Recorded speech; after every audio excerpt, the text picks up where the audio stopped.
जय श्री कृष्ण। राधे राधे दोस्तों, अगर जन्माष्टमी पर अगर आपने यह उपाय कर लिया तो भगवान कृष्ण और राधा रानी की ऐसी कृपा पड़ेगी कि आपकी 7 पुश्तों की गरीबी दूर भाग जाएगी और आप 10 से 15 दिनों के अंदर रातों रात धनी बन जाएंगे।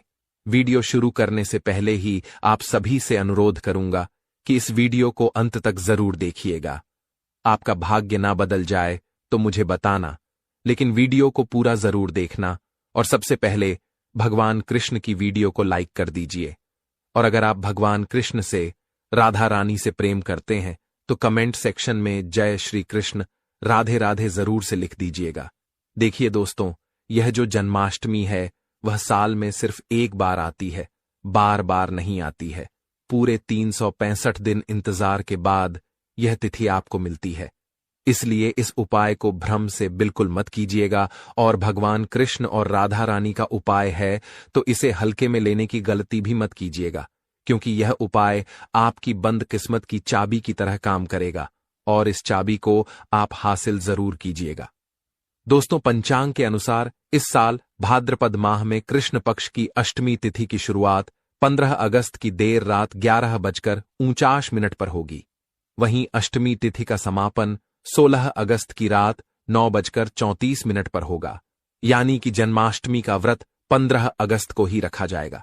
भगवान कृष्ण का जन्म भाद्रपद माह के कृष्ण पक्ष की अष्टमी तिथि को मध्य रात्रि में हुआ था, तो इस हिसाब से 16 अगस्त को मध्य रात्रि में उनका जन्मोत्सव मनाया जाएगा।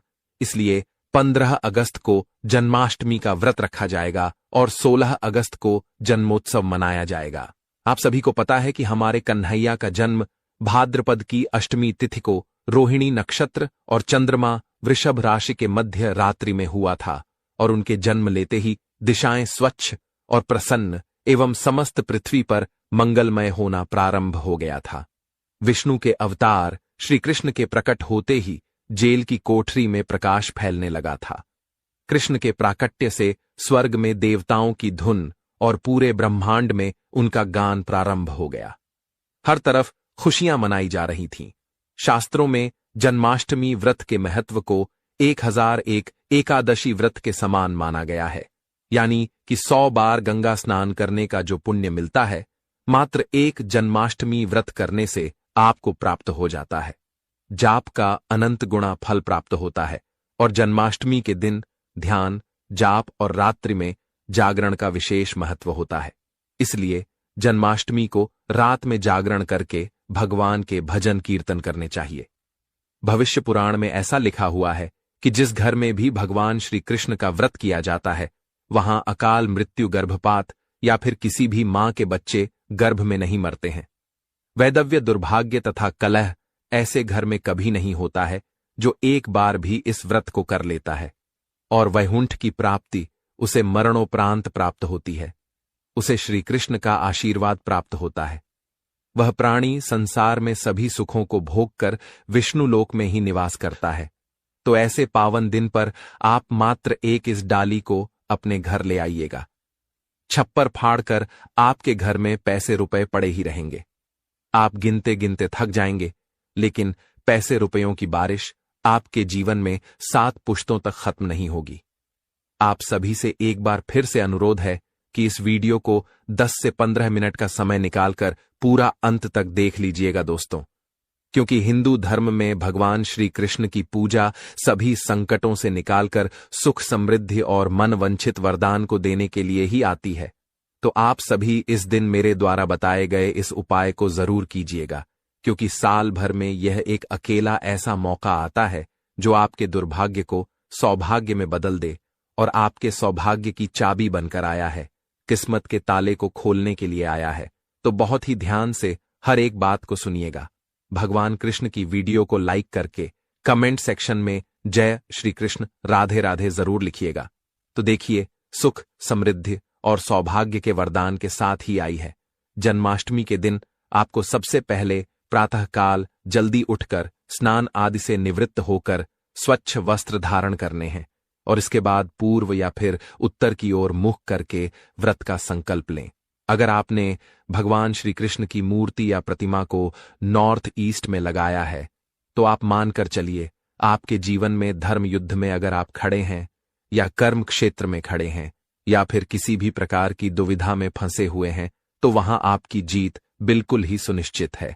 और आपकी जितनी भी परेशानियां हैं, कान्हा जी उन्हें स्वयं आकर दूर कर लेते हैं, क्योंकि इस दिन कृष्ण भगवान हर एक घर में जरूर जाते हैं और जहां भी कोई भी छोटी भी पूजा विधि या जब कोई उपाय करते हुए पाया जाता है तो उसी क्षण उसकी मनोकामना को पूर्ण भी कर देते हैं।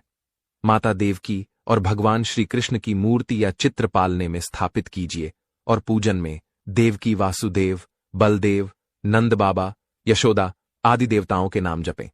रात्रि में 12 बजे के बाद श्री कृष्ण का जन्म उत्सव मनाएं और दोस्तों, जन्माष्टमी पर कान्हा को पीले चंदन या फिर केसर का तिलक जरूर लगाइएगा। साथ ही साथ में उन्हें मोरपंख का मुकुट और बांसुरी जरूर अर्पित कीजिए। लड्डू गोपाल को पंचामृत से अभिषेक कराकर भगवान को नए वस्त्र जरूर अर्पित करें और झूला झुलाएं। तुलसी डालकर माखन, मिश्री और धनिये की पंजीरी का भोग इस दिन जरूर लगाएं। इसके बाद आरती करके प्रसाद वितरित कर दीजिए। उपाय जानने से पहले आप सभी से एक और रिक्वेस्ट है कि जन्माष्टमी पर श्री कृष्ण की जन्म कथा जरूर सुना कीजिए। जन्माष्टमी की यह कथा चुपके से सुनने से समस्त तकलीफें, बीमारियां समाप्त हो जाती हैं, जड़ से खत्म हो जाती हैं, पितृदोष शांत हो जाता है, मंगल दोष, काल सर्प दोष या शनि दोष या शनि की ढैया चल रही है तो वह भी तुरंत ही ठीक हो जाती है। और साल 2025 में जन्माष्टमी शनिवार के दिन पड़ रही है, तो ऐसे में आपके सभी प्रकार के दोष जरूर शांत हो जाएंगे। अगर आप इस कथा को पूरे मन से चुपचाप सुनते हैं तो आइए सुन लेते हैं जन्माष्टमी की यह कथा। भक्तों, पौराणिक कथाओं के अनुसार भाद्रपद माह के कृष्ण पक्ष की अष्टमी तिथि को भगवान श्री कृष्ण ने माता देवकी की 8वीं संतान के रूप में जन्म लिया था। कृष्ण का जन्म मथुरा में कंस के कारागार में ही हुआ था और माता देवकी राजा कंस की बहन थी। महाराजा कंस को सत्ता का लालच था। उसने अपने पिता राजा उग्रसेन की राजगद्दी छीनकर उन्हें जेल में बंद कर दिया था और स्वयं को मथुरा का राजा घोषित कर दिया।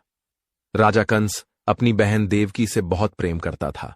उन्होंने अपनी बहन देवकी का विवाह वासुदेव से कराया था। लेकिन जब देवकी को विदा कर रहे थे तभी एक आकाशवाणी हुई कि देवकी की 8वीं संतान, 8वां पुत्र कंस की मौत का कारण बनेगा। यह सुनकर कंस डर गया और उसने तुरंत अपनी बहन और उसके पति वासुदेव को जेल में बंद कर दिया और उनके आसपास सैनिकों को पहरेदारी के लिए खड़ा कर दिया। कंस अपनी मौत के डर से देवकी और वासुदेव के 7 संतानों को मार चुका था और भगवान श्री कृष्ण का जन्म इसके बाद ही भाद्रपद माह के कृष्ण पक्ष की अष्टमी तिथि को रोहिणी नक्षत्र में अंधेरी रात में माता देवकी के गर्भ से 8वीं संतान के रूप में उन्होंने जन्म लिया। श्री कृष्ण के जन्म लेते ही कोठरी प्रकाशवान हो गई। आकाशवाणी हुई कि विष्णु ने कृष्ण की 8वीं संतान के रूप में देवकी के कोख से जन्म ले लिया है।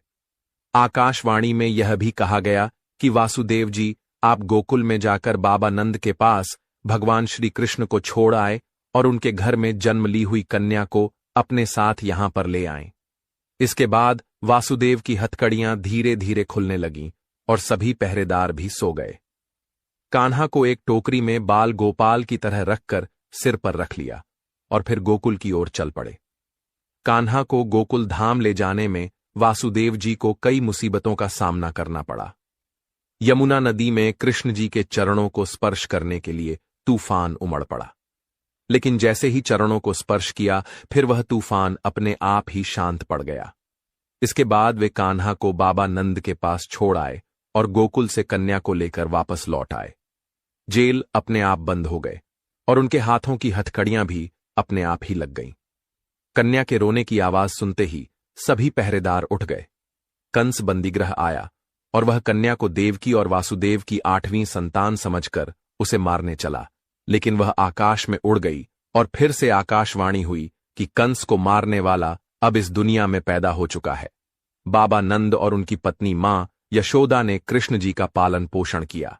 राजा कंस ने कृष्ण का पता लगाकर उन्हें मारने की खूब कोशिश की, लेकिन कंस की सारी कोशिशें विफल हुईं और कृष्ण जी को कोई मार नहीं सका। अंत में श्री कृष्ण ने कंस का वध किया। राजा उग्रसेन को फिर से मथुरा का राजगद्दी सौंप दी। इस तरह से श्री कृष्ण की जन्माष्टमी कथा पूरी हुई।